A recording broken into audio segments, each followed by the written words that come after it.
so no sia boy am nyina adwo amamakwa aba great commission TV eso ene aye humu mo obosome ne de to so dun song wa afipinu ene eduonu NCLM ebraso sensama hodo ayensa aka oman mu de amahodo so de so eka ho ya osamufo edi chichi atu ne ni ase ahwe aso ne sokroje no yede bebe so mo say enwumre no nsia kase boy to de Paramount News wa great commission TV eso great commission TV nyame ada ma yeda satellite nation because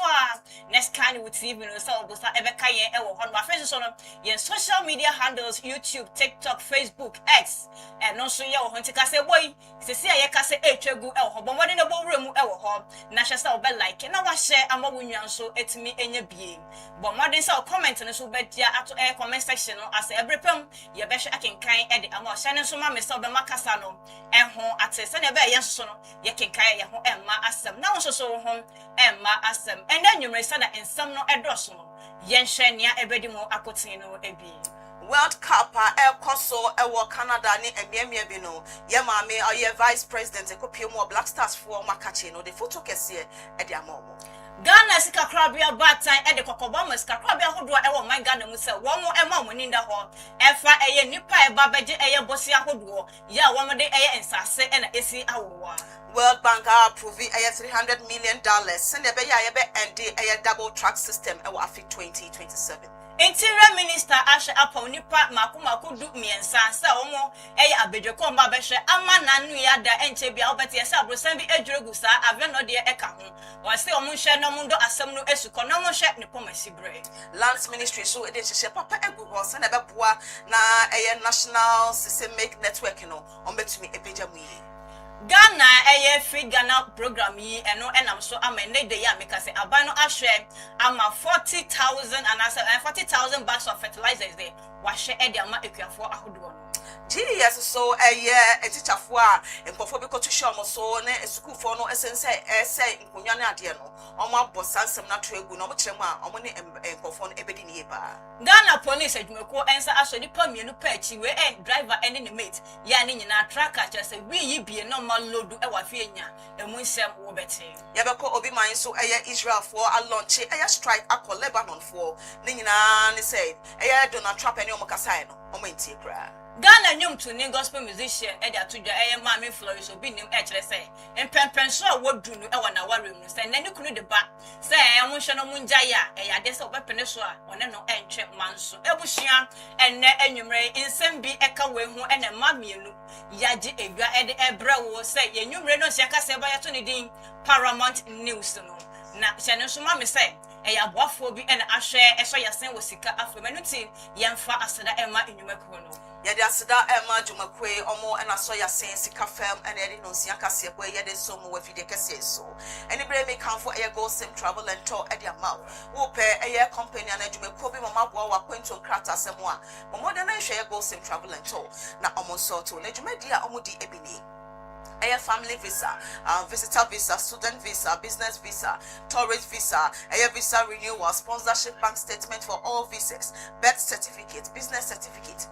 passport, modern nation which are quite omo nungwa kantamanto. Great Commissioner Bonsaina Mufre Omo, I was 0244 425 804 0244 425 804. Sauba area SS we University of Media School be no about tasina beya and some church man on us betuma quadru yepa we can for the Ayam Media and Professional Institute at the amount Jumedia Mudi no suma 9 pe na obana some church man on us betuma quadru yi Jumedia Mudi ebini digital literacy, financial literacy, and a media literacy. Sina obano the communication skill nebe peja no to me can wait to me actually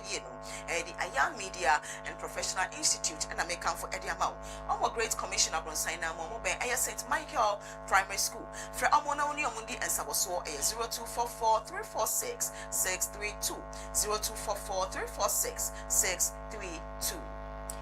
ama wanka wasem efi yade so bi benya so na efi yade no nti me pese yade ebedo so wabra bokra Hola Savior Herbal Center aba ede ama so ba be hwe na yare na da ne kronkro e wo so na tete wabra bo fiti emre pepere eni no ba be hwe na che sa yare no ne nyina akadema wo so betimi enya wonta mapa efra semba na apomude ho ensem an enti wo yade na ebubu yare ana akoma yade si kire yade entahye wa ene haw moja no entimi endi omu efra sa ne yiyi afen so wo sabo anasa wahrawa no eho atochima wo sisi etaye oyapa wo chibra mo no taye wo jam prostate enlargement penis problem be an identity be me say enfan konom ensan bomoden nefa wani ekire mu wo Hola Savior Herbal Center obehwe na se watenetene bibie mu ede ama wo wankasa ubedi ho adanse se na manya adage a medi ho adanse ede ama wo omoje wapomde ho entimi no mie no say omode Hola Herbal Mr. Abedwa manhye no yentwe ma yare ne kan to anya idoso kura bomoden na wonsa entumi enka bia no beboa ama moja no etimi edi umu efustani na afenso na support immune system no na etimi egina brand stand da ma bia no yade bia be na jisa ba betete wo no no wadi kan atete yade no ede ama wo be hu Hola Savior Herbal Center e kire kwan wo Ashaman wo mo any access bank no e na e be Fred Dr. Penny Hola e wo 0240 409991 and I say 0200 623 and afraid 0576 656 658 Hola Savior Herbal Center now. Only God can heal you. And God medicated toothpaste wait just say Miami toothpaste wait the Miami dimwa makachira mu bebre say and one na no pa ewia enwumre mehwe edebo me se ho bra esan say minim ne aya ede ama me ebehwe apo sen ama na fite afa so wudu bedwam na wo kasa oh say na mete ha me bese ma no amenwenwemi si sa and na wo so wo be san say wo confidence level no akọ enim papa ebesan so ejanka ehwam na ma odum no ato so kama ama wo eyema mofra eyema mpanyifo apomuden kwan so mpanyifo ahwe agye atum se eye enitibo moden wo twende kope bi na eto fa woni ekire mu e Paramount eno ne hair center ya e Bengal filling station e wo osu na e ben won sabeke bi wo ho Hana store ene Power FM so e ben e wo osu Great Commission Television esan senya mapapa nko ho dewro na yebo e de ma wonti wo ba nungwa kantamanto body road e ha na yebutu won sabeke bi ba ko mienu miensa edu ne dodo opebia wo benya Farm Global Ventures ene Nas Joint Body Road na edi enhwene mu demo ewo ho frepeni 0244 425804 0244 425804 ebusha enyumre ema mienu ya je bread say de kaseboy eba wakwemu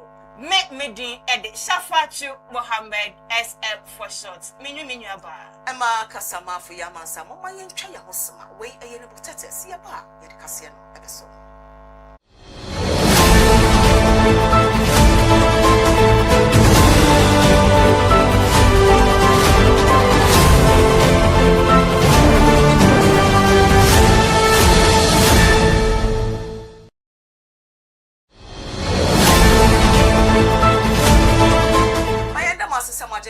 ama yetwa ye mu abasabre mu mayefa kase no ensom Eye Vice President Edema Omangana Professor Jane Nana Opoku Ajimai and Edi Efuto Kesepa Edi Amagana National Football Team Eye Black Stars for Omoka Kobo Notra Omoma Kruyen Odo Entina Omuntem no to from Bobono Omako PM Ewo FIFA World Cup no Sanso Esho Omobose supporter Ghana for ya wo fie ni omo so omo amano no omode momo anu odi ni yepa ye mami ekopie mu eye Toronto eye Canada na impelifo mo kan ho ma ne kopie wo mudi efuto kese de koma eye Black Stars no ochira enedwei ye ne Panama Asia eno nti ahoden bia ana ahofama bia so mo de hyem na Ghana yetumi win sa match omo momodian na omunye efeso obo maba so especially omo a kan bi na mo bo ma Black Stars no ahofama ne odo a na mo de ebobo no oso mo so mo nkoso a na mo fa hyem se na be ya ene ni mrebo no yebetumi edi enkunim ewo encourage you to do even more. You have heard from Nana Srebo about group work, and I think that is part of the strength in sports. It's about cooperation. Regardless what your strength is, it becomes even more strong when it is played along somebody else. And if in the process you make someone else even stronger, you succeed even more. So that is what we want to leave with you. Ghana is rooting for you, regardless where Ghanaians are, whether they're in the diaspora, they're in the markets at home, they're in the field, in the markets, in the field, in the farms, regardless, they are rooting for you. Ghana is behind you, and Ghana knows, and Ghana has high expectations of you. We know you'll do the best you can, and that is our wish. It is our prayer. There are also times when you may lose yourself in the interest of the group. That is very important. And as I said, in the end, it's about the group success. It's about the success of Ghana.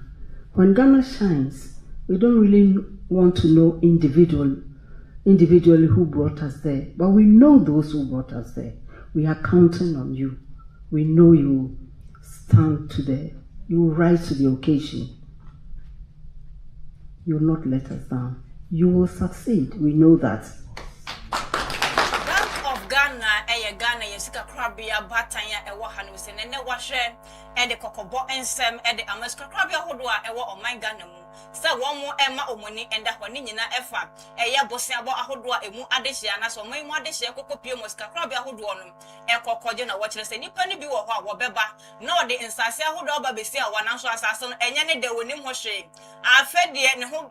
ba beda di anase wo nye ska kwankotua no bekobekom no na asase no kra wonim ho hwehwe anase no so eka ena ebres kakrabia hodo no nti wo kire so kokoda ne kakrabia batayi na wo hu ne efi ekire eba nti no we kan we nyina eka nhye ahodo ho ya wo hwe ede abos kakrabia hodo no ho eba nti we no ekokobo nsem a ende nsenchirofo enim ena wo hwe ede to eye kakrabia hodo a omo oman Ghana emu.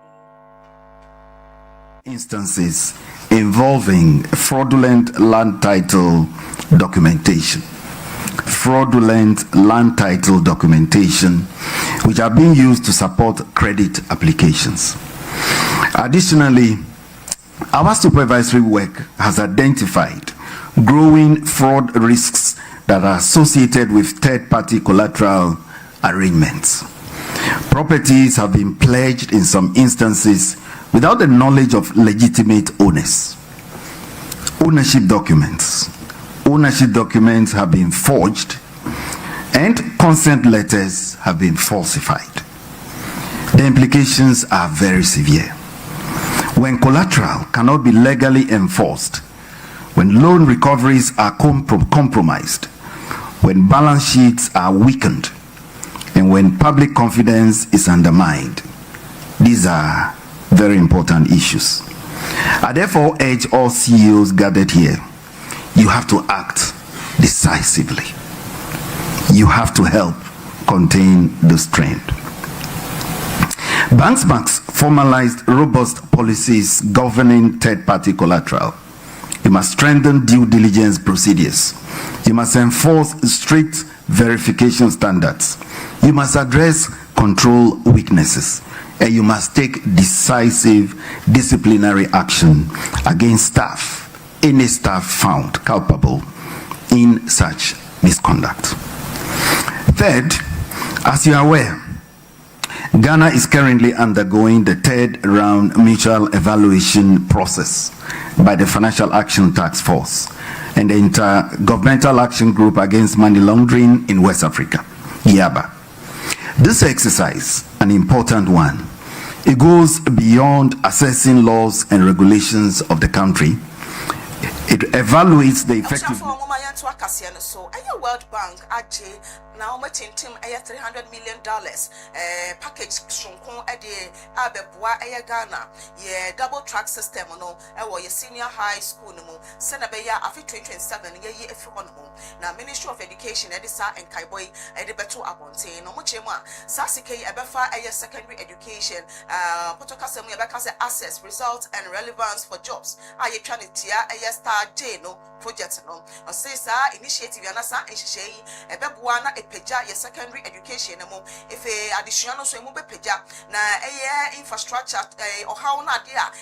ɛma yɛ free senior high school no ɛntimi pagya no ɔmbɛhwɛ ma ne nyinaa atoto yie ɔsrafo ɛkyerɛ mu a saa project wei ɔmo de ɔmo ani so sɛ ɛbɛboa na yɛ school infrastructure na emu epagya na efe adesua no so akɔ n'anim na efe ɛbɛboa secondary education system no na ɛfa yɛ academic calendar no ɛma ewiase nyinaa na Ghana ha nyinaa emu epagya na akɔ n'anim minister ɛyɛ Idrisu ɛkyerɛ mu a saa nhyehyɛ yɛ sɛ ɛbɛma adwuma abaw ana adesua no ɛbɛpagya wo na mmom school no na ahoɔden na adeade nyinaa ɛbɛtumi akɔ soro sɛ na ɛbɛyɛ a education no ɛne skills akodo a ɛwɔ ɔmo nsɛm no ɔmo atumi de aboa na labor market no ɛno so epagya ɛyɛ ministry ɛde aseda kɛseɛ ɛde ma World Bank team no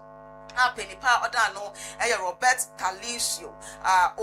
Brenin, and FA or das Dacasso Emma, a Ministry of Finance, ya Papa Castle, at to force Edano, or Modern Boa, and Alma Boa Amma, and their World Bank, Abaso or Babe support a double track system, na you to me a free home.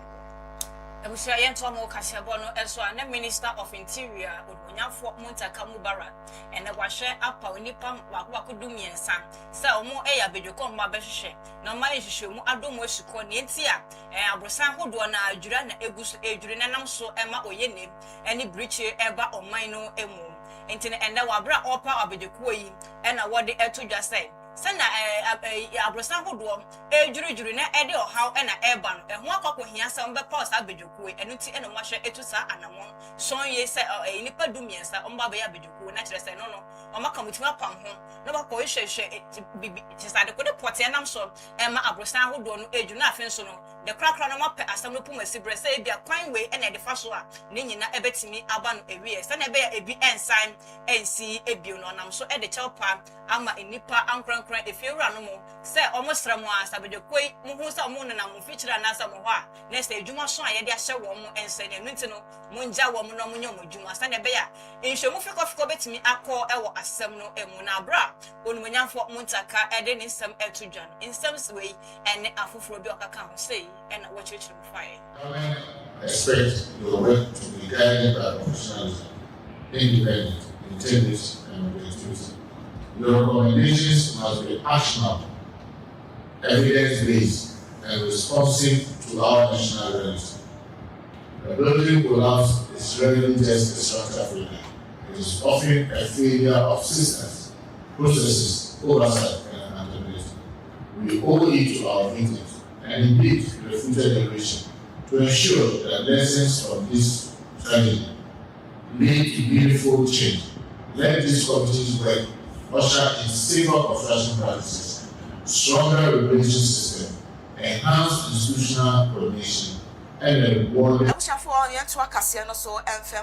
Ministry of Lands and Natural Resources are commissioned Jumedi a friend upgraded national systemic monitoring network. The Saj Jumedi almost say a bass and a Ghana earthquake no, you bet to me a monitor ye, Senebeya, ya farmer ever earthquake no, you bet to me a sea and no pine. Omochema say and she ya Omar done a dear no more pound to me, a babwa or mine no, send a nabel for a new mamma would best see a poimo, na abwa yes, systemic data no, if a ever buana Ghana, young farmer send a say way and quay, wage in a ha, wage in a ha, send a bear earthquake in the Pejanimoa, Yashabenia Sumudia and Kakai. Lies comprehensive and enforceable legal framework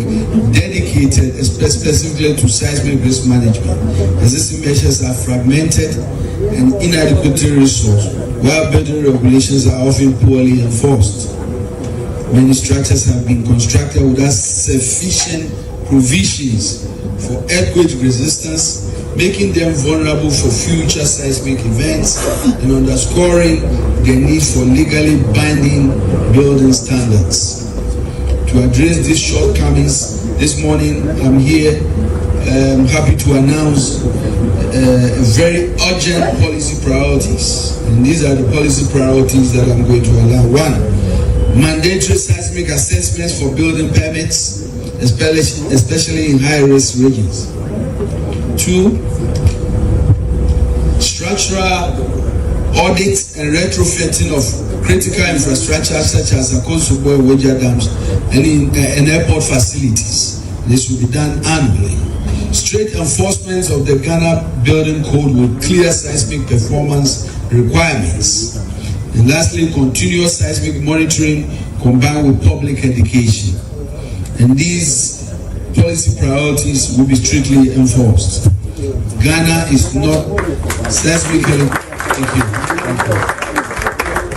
Ghana is not seismically quiet country, but rather a seismically quiet period, making preparedness very essential. The lack of accurate seismic data to establish reliable design standards for buildings and infrastructure must be a thing of the fact. So we must really be focused and be serious about the threats we face. Since Ghana's most significant earthquakes occurred before modern monitoring technology existed, engineers have had limited local data on which to base seismic. One share much as 40,000 bags of organic fertilizers. One share the Equia for year with Peasant Farmers Association. It's a Equia for Enkabum Kunu. One share at the amount ya Muji they say bet me abwa. Na abwa ye and home eba na friends or man asho doso. Na it to me I economic Juma home and some sweet me I nika amano I fe. Now ways that you made the na efa abino feed Ghana program no and when you na ekasan shenwa. One more ewoji this away so boa amakuya fon so moni age sabi wo ye adwuma na hu say tumpo a wankasa we nije wo de onkeke bi na edi hyem nti we no ebetimi aboa amakuya fon no we nyina etimi aboa wo no na so ye no edi nsem we etudwa no mo san so e kire say wo hwa na kire say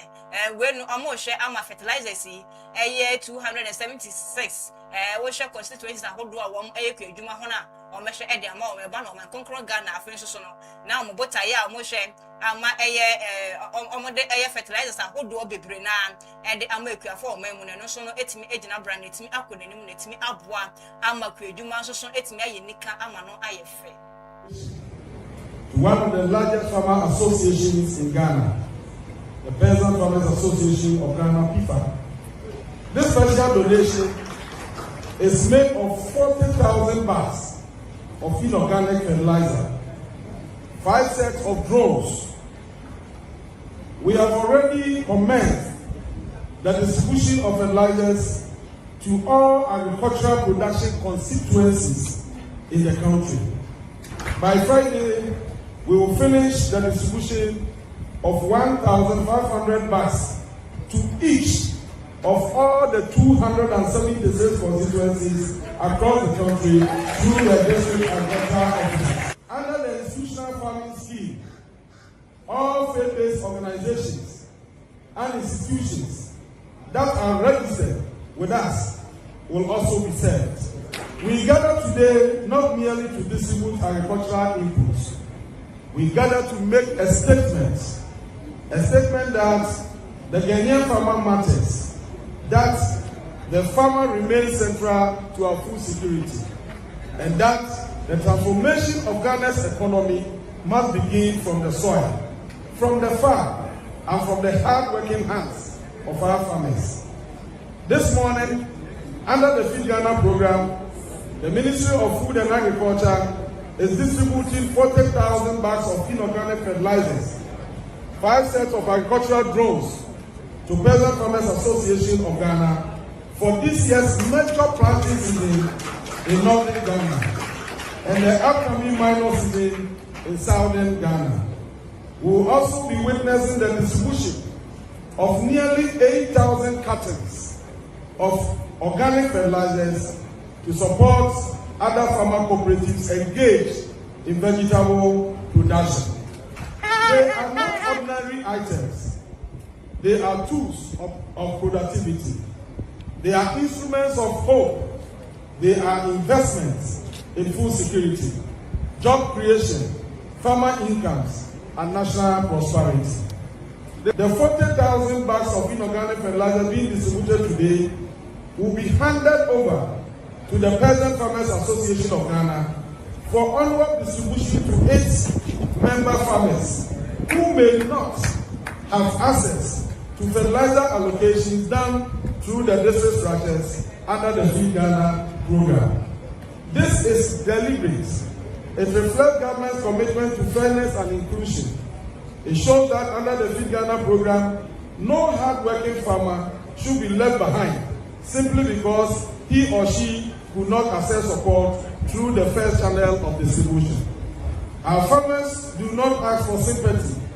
They ask for timely support, fair access, reliable markets, and the opportunity to produce. As a government, our duty is to create the conditions that allow them to succeed. This is one of the most important aspects of today's event. The presentation of these drones is both practical and symbolic. It is practical because the drones will help farmers and farmer organizations to monitor farms, detect crop stress. For Yantua Cassiano, so and Femamo, Ghana Education Service, I penity, GES, and Eddie and Semia Babato Abonte, FA, a school Pada, who to share a teacher's force, so the Fay, a school, Ijapadia, properties Akodua, a Wabo, senior high school, no, Omuchema, and Chayakra, Nasa, a unity of Muba Tregu, Omunjintu, now and to call medical education professionals, so no, Abraham Ward duty, not Omuye Ejumano, statement here at Chema, June 17, 2026, and Papa Daniel Fenny, or your head of public relations at the GES, and then Sasha Krate, I say, Nochema, Sa Sukun Kadeya, and what they attack a hodo adequate teacher for so, the face school Japadia, Mokoses, and Adia, Ninafa, West Africa Senior High School Certificate Examination, Trinity, Wasino, now reporter and Minimia Eba Abontain, Echera, Omonda Supra, Nemom, a point of my first was Sukun Padane to me at your masono, Omobeshe, no my yen, send a better discipline, and your ma Ebecosu School. GES HMA, Sukun Padei, soon a buy your modernity, or if I Nuna Diano, and Chayakra, into Wayno, Ghana educational institutions, no, Amomania, the Hoye Pa, Omabeshe, na Omatutu, and your my ye, afar and summer air cosu. So I was school honeymoon. Service HMA a teacher for no. I will play edge media cassia pa a war a year examination more fast and quad air tro exams not the idea. When we say teacher for a corner more vigility near sure or more triapo or more so much or more or my tada baby or more and shada and sisuyeno almost share no martinets in the side to mediano at their mom. It's a day and mutumiko to a share. A teacher for so, Namusibro, Monamoyo, Madi, Nefe, in Kunyana, dear Yato, Yadia Mamma Samushi, and there was no more said, no more to take crap time with Nadia, dear. We are my a year or Strafford share, a Umasona, the education, idea so, a Haruna, it is so honorable, and Ababa to just say, near a coso, a war, a year Boko Senior High School, in 3 years, it's a penny for a Bashana and Ra, I was say at the moment, and I should hear, I was say at the moment, at the moment, not Michigan Pepe.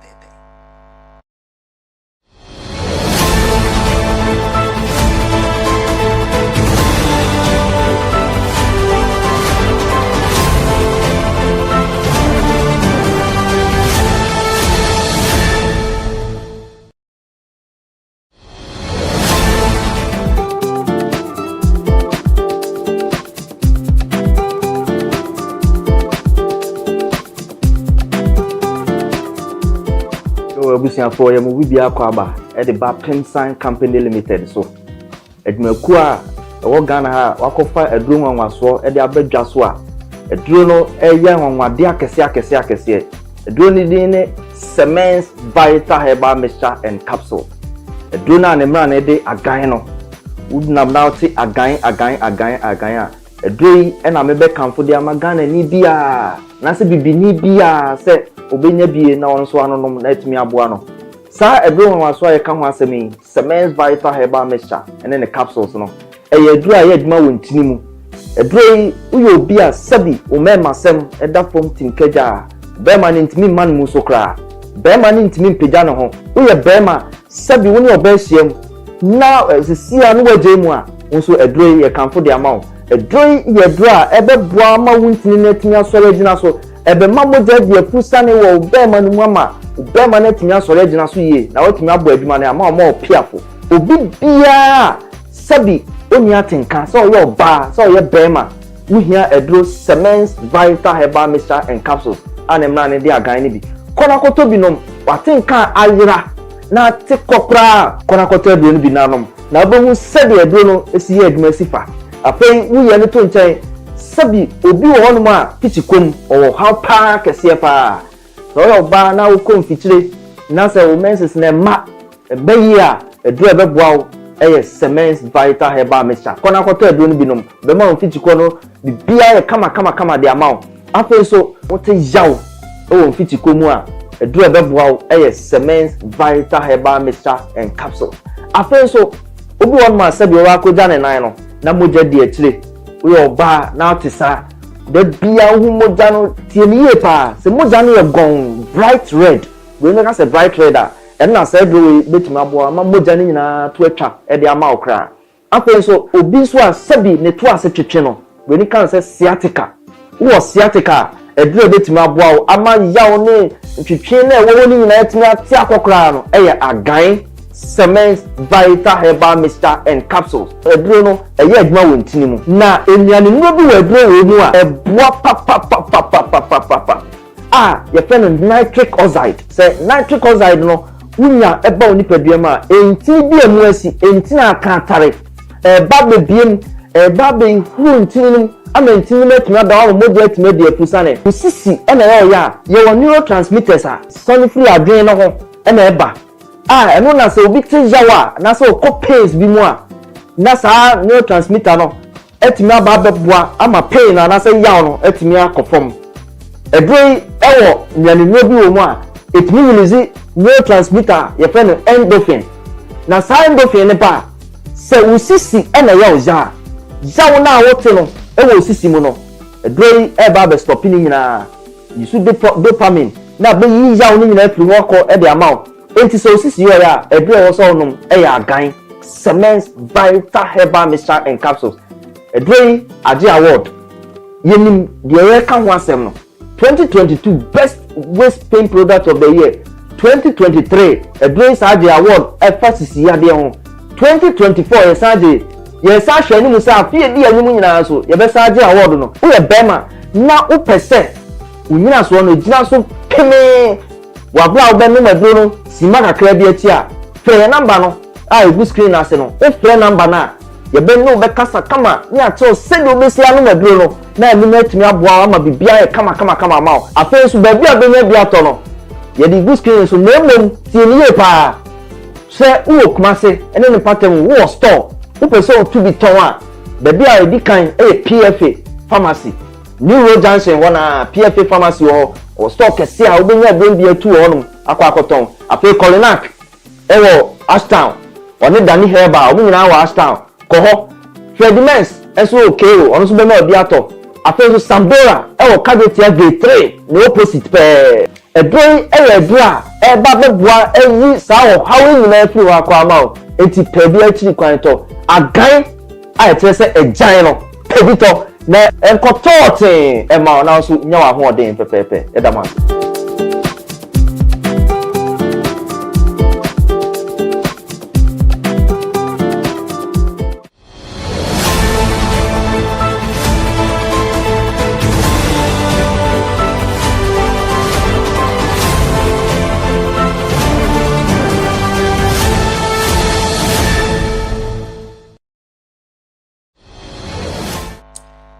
Regional Police Command Ashe ama ina meka se omonsa so mrante mienu pa echi awe eye driver ni ena afenso ni mate ni nyina efa air tracker na wo mu ekita na kyerese eye India help yi bi kyerese wi ena no mo load lu doso ya wono edenam afenya kwantempo no so eno no wo nkranpoponi mantem eha no ese na police no for ebo nchiremo mo kyerese we no esi eye hu wo boso me ne deto so do 9 wa fimpinu ni eduonu se na ye da kwesi ada en na chese operations bi a won mo eye wo kwantempo no so no en nam so ma wo mu ehuom na ni na no na eye Volta Regional Police Command de kan yoma so tre set track bi a enam kwan so ba chese ndruboni a alodo de ese woni so o ka kire a kire so Volta Regional Police Command no track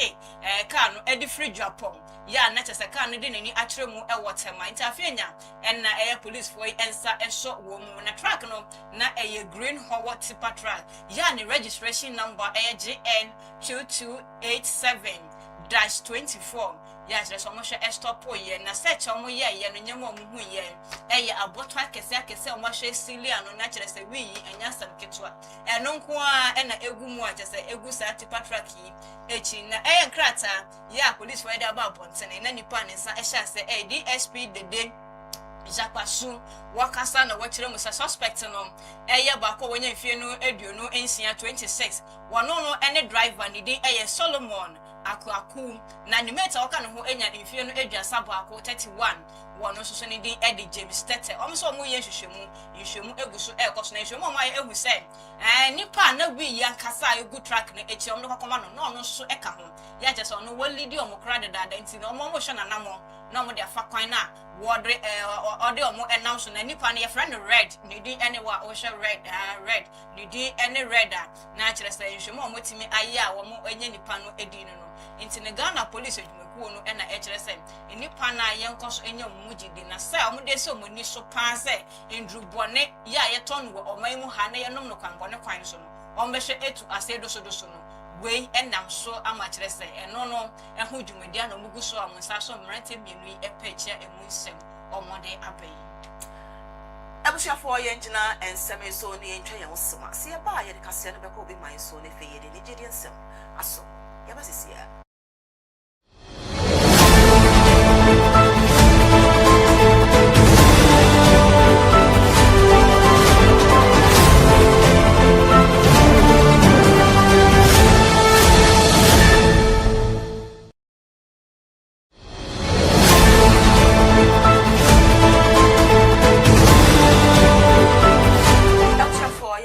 no enko obi manso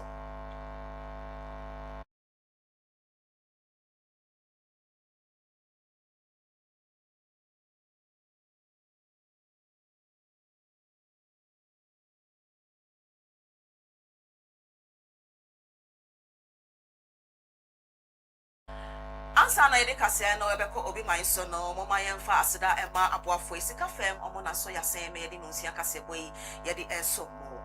go sim travel and talk for an air free almost per se yenya wakonto krata some fema wa bomone na ihwe mchira kwan dwumadi omudi ebini eye visitor visa student visa family visa business visa tourist visa visa renewal sponsorship bank statement for all visas birth certificate business certificate nefe passport dwumekwe omo nungwa kantamato boade road no e bacho omo great commissioner bron sign amu obetumia from e was 0244425804. The Ayam Media and Professional Institute and FRA almost says about area SS where university or media school be and in Wabata, modern nation with Chapai, to make your moody ebony, a year digital literacy, financial literacy, and a media literacy. Almost a media enable someone 9 pen or balance and trade mano on also to me a quadruple year, almost 80% practical and a 20% theory. Send our banner the for cannabis associate with to my train with me a kinkino, the Ayam Media and Professional Institute in the account for Eddie Amount. Omo a great commissioner on sign now Momo Bang, a St. Michael Primary School. For Omo I was 0244 346 632 0244 346 632. Yadia Bay and how Yadeba Natet, what now about so naturally aka when DJ Ashen in fear bebre any. Mancasa watching we think and what to go now, and then make up for Hola Saver Herbal Center. For a while last stop, Conacosa Shake, Mancasa Ubedi who are dancing to Yadene, we are around. Akumayade na itete wo esichiri yade and how in tashewa mo janu ntimi du mu every sunday wa hawa ana we sabo no eho atochima we sisi etaye o yapa ehyew we chibramo no so saa ya na tutu pa prostate enlargement penis problems and identity be set full stop all den ha ho bo mo de kokopie mo hola Savior Herbal Center obehwe atretre maternity mu dia ma na be ma so setimi ma mo apiafo wo mpam ma chesa ma bo modern ma bo bio e wa pom de ho nsem to ma hwe the hola herbal mixture abedwa ma hwe no ne ba beboa na support immune system no na amaneti megina brand no mo cha no etimi edi mu efrisa na yiyi wo be ho hola Savior Herbal Center kira kwan e wo ashaman wo mo any access bank no e na eben wo betimi afra Dr. Panyine e wo 0240 409991 and I say 0200623038 and after 0576 656 Holla Savior Herbal Center and the only God can heal you. and na guard medicated toothpaste me say do so na afi do to me say okay kan ko soro pa we na me ama so ahwe na maja tu mu ya me di ho adanse e dem o ene enwure toothpaste abasa e ba be hwa bo se ho bra emfa ho ne bobra wo se no edu emfa ho ne se na tete apansam ai wo de ne hia ne se wonya mako mienu bi pe na de maboso me mienu entem wakasa be di ho adanse mo ha na oba wakasa sm sa wo kai o je wo boy bo mo de wo twen den and na guard medicated toothpaste aba edem o president be breda bo edwa man so be nya bi na so no hwe na kokoto la lepe papa no ene na guard medicated toothpaste be hwe abo se no ho bra ede ama wo di chu sa no pa ewia anasa enumre betimi abo na bo se no ho ebra ede ama na ye fit after so kyerema na fe so no eja enka ehwam na ma wonum ato so ayo de se na wonya bibia wo bedi wo na it just etimi abo ma ngofra ma mpanyifo akomde kwan so mpanyifo age ede wo stamp ato so bi maya so maja to me ntimi betimi akokoto biem phone ekyere mu oprampam ma to me ne hair center ya ebego filling station osu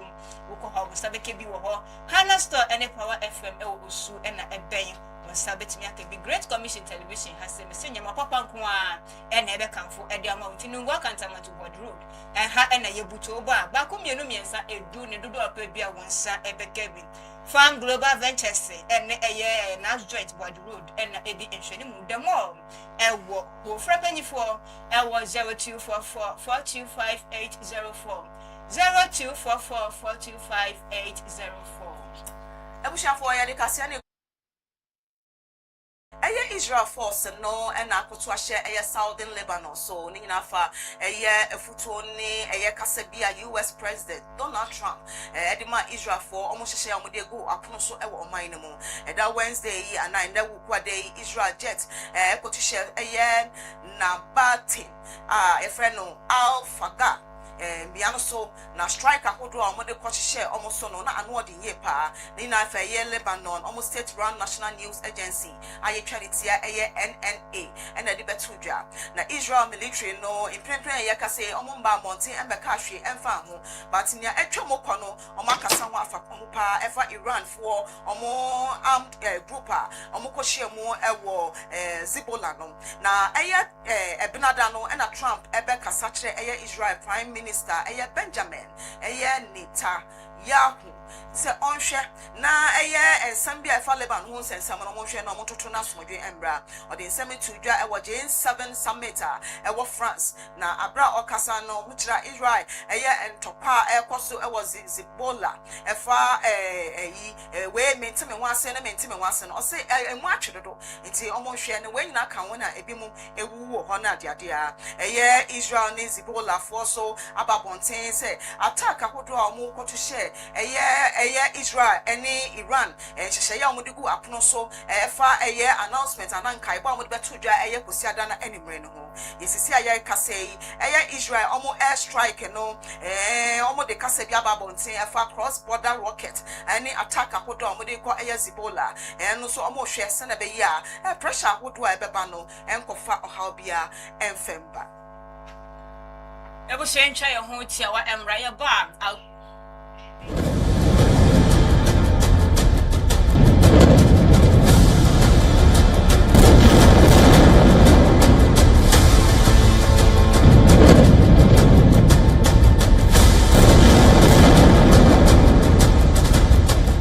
The latest flare-up between Israel and Hezbollah began early on Sunday when Israel said that Hezbollah launched 3 projectiles towards communities in northern Israel.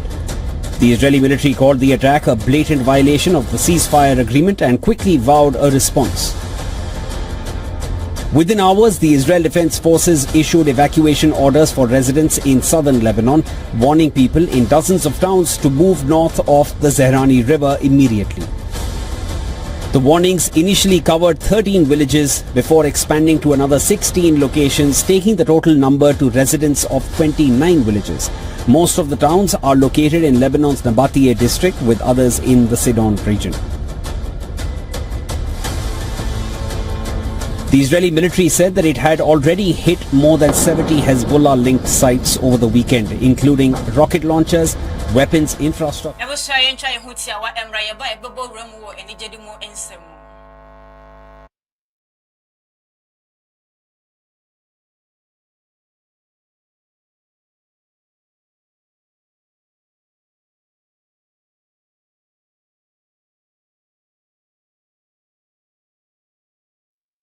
Ghana nyum tuni emechere gospel musician Florence Obi nim and the atuja says see what way wo sha one no wa ni kuno ma ware eye imfie no eduonu mienu chese enya imfie no 22 years aware no nanso enne ya what way se ne kuno aba se ma me Florence ye yenko na yenhwe ne nko sonsan wo court na chese ya wade krata ne twetwe mo se ono onka ho bibia wodi ni de ni obu ese fata be mani kuro no wodi ne hyehyɛ so kama de ama no ahye ama aware no omotimi atwetwe mu na we no nsɛm a waka enyina efa na anu ya da na kyerɛ sɛ bishop Obi nim de ba beto dwa sɛ ɔte de ni enje wɔ na ware no mu kra afei so no ma ne kan nsɛm a to the sense wɔ kyerɛ sɛ wakɔkɔ han ana so wakɔkɔtɔ dan ye enche bia no baabi a ɔma ware nka ɔne ne yere ne ne ma na etena no enya ade sɛ ɔbɛtena hɔ bio nyina ɔsɛ ɔpɛ asomdwe esase na ware no enije enim emfa ema no bio na we no na kyerɛ sɛ ma me Florence Obi nim so kasa de fa sansama ne kunu de ato dwa no ho na wɔ kyerɛ sɛ wano de ɔsɛ ɔne papa yi tena ye Obi nim na kyerɛ sɛ wae bibia na ho ndi betumi aye sɛ wɔ ba pa na kyerɛ sɛ obetumi asosteni aware no waye abɔ ne ho mɔdi bia na ba pempem so edum na kyerɛ sɛ ne sɛ ne kunu aka sɛ oh ma me ye ngya ya ɔsɛ oni hweye wontimi enha ne ho bebre bio mintine sɛ obɛhwɛ di san hyɛ no so pepe a awarugo no ebetimi abaso na wɔkyerɛ sɛ nanu ya da nkyɛ bia na kyerɛ sɛ mentimi ho ase bi ama ne ho so wɔ aware no omu ye bia so betimi ahwe ama kyerɛ sɛ ɔma so ɔbɔ nsɛm na so so no ankwankosi hwe a wɔde emu nkyerɛmu aba na nyimtoni no ɛkyɛkyɛ ne nsɛm na wɔkyerɛ sɛ ase aware ne de wo try the best bia se nke betumi ayeye net asomdwe ye a wo se ntena okunu ene oyere ntem no nke betumi atena mo ntem waye bia so so no waye enyeye waye enyeye nti ese ano se wo kyerɛ sɛ wokokopie mo na asɔre kra na kyerɛ sɛ ɔhaw ne ade nyina ye kokoso nti na mo no kasa kra o nhyɛ de ne anije bia ɛwɔ aware no emu ebushia kasebo no esi na sɛ ene nwumre nsɛm ahodo a yensa ɛsoso ene yahwɛ ede abawa kom sɛ ne nwumre no sia kasebo yeto ne di Paramount News so Great Commission TV esumini sɛ kasebo no ɛyɛ wo de akɔ square papa nti edi bewe kra ya wo ya na so no emre pe me besa aba na sɛ na nsɛm no dɔɔso no yenhwɛ ne edi mu akoten no ebi lady emu akutini bi ne se eye World Cup ekoso no Ghana your vice president Nana Adjumai kopie mo Black Stars for akache no de futo kese edi amongo Ghana sika krabia bad time Bank of Ghana e de kokoboma sika krabia hodo e wo man Ghana mu se wo mo enhwe no mo ni da hopa se amanfo ba ebeje bosia na afred omode nsase ahodo e na esi awowa no amfo ayamo mo ni enda ho e wo sansam no e ho World Bank edomo say tintim enkrata so efa $300 million a omode beboa na ye di double track system no abawie ye e wo afi 2027 Interior Minister edi nipa bidese du miensan na esi hosa bedweko a wahwe apa won mo se eye abrosan hodo ejurujuru o man Ghana mu ne nam soma oyenne ene eye edi oyenne eba no mo hwe no mo do mo esuko asam no mpam ne pomasi bre nti a abrosan hodo no ahwe ejuri Land Ministry so na di nsem bia to dwane nyina fa earthquake mu eye monitoring ye behwe na nhyehyɛ akoyie no ebeboa se na ye national systemic network no etumi apija akonene Abana bone homode enne 40,000 bags of fertilizers wahwe ede ama ekuafo ahodo a ewo oman Ghana emu enkwada a omkoto share eye teacher for so ewo boko SHS abra no mo che wase no eye GES for ababakasa omkira entwa ye kura a police for the babetu just some some rante mienu epachi ya ni nyina efa tracker akolodi weed ye bie nti na make us say driver ne mate a police for ensa asobu yani kasia no ko obi man so na Israel for akoto ahye Lebanon for so efa Donald Trump ne kasa bi ode ba abonten se be ya enyoma 1 or 2 bi no omunjae na omofengu no omanti ne mum omakoto ahye so ayomo ade a ya pa Ghana nyum to ning gospel musician e da to dwama me Florence Obi ni mo se waye biasa na Warren ko be ma no ejina na so pempen so a wadu yidie se nikunu obi nim eba no ka se ma me Florence nne ye nkokot ne ko sensan kratam na ntwetwa Warren bibie mu wo so wono a ode ose be yoyo obeja tumbo ebusia na nsem bi eka we hu na nanwumre ma mienu ye keti epam ho eje edwa ye bedo so mu edema wo say nwumre no se ka se ba ya to ne di Paramount News wo Great Commission TV eso ye da mo asesa mo je bre ehwe yen aseda enko emfa emma producer na lamte na be de chire eye Joyce Mensa sanso na editor Theodora aseda enko emfa emma no camera eye Richmond efa na afenso Kingsley MCR Mr. Andy Grant and Nana ya opare on so as the enfa ma one more sa enso so and na kofa by Great Commission TV Chief Apostle Joseph A. Jackson nyame enshiro papa baby a wo bia sa so and na your managers papa oba so no oba tobo Nana ya ohene wa nyame enshiro wo nyame enka ho na kyese most of mo share ye ntimi jam ho asada pc mo ankasa so mo de sa mo jebre ene ye etena se akwese e de kase boyi abano ewie ye mo share no so my Great Commission ye ko ye nko yo Ghana Blasters o say ye just no do pepe na ehihye so Great Commission TV mu nim say ye ba na agukese ho nsam just Kofi Jerry wo ho nko ade obedo so bibie mu ade amanti mo fidie no mo man enda ha say na mo koso enhwe just reporter pay wire and nam kwan so eba no wan kasa beji mu nsem ehe na wo kro Ghana ye se ye hye 3 nkrofo no de nya de mo ehye bi ye so ye prediction no internet say nyini na ehon nsem eno no ene ma mienu a ye gi edwa midi ene Shafatu Mohammed SM for short mini menuaba Emma Kasama Fuyama Sa Yadamase Amamu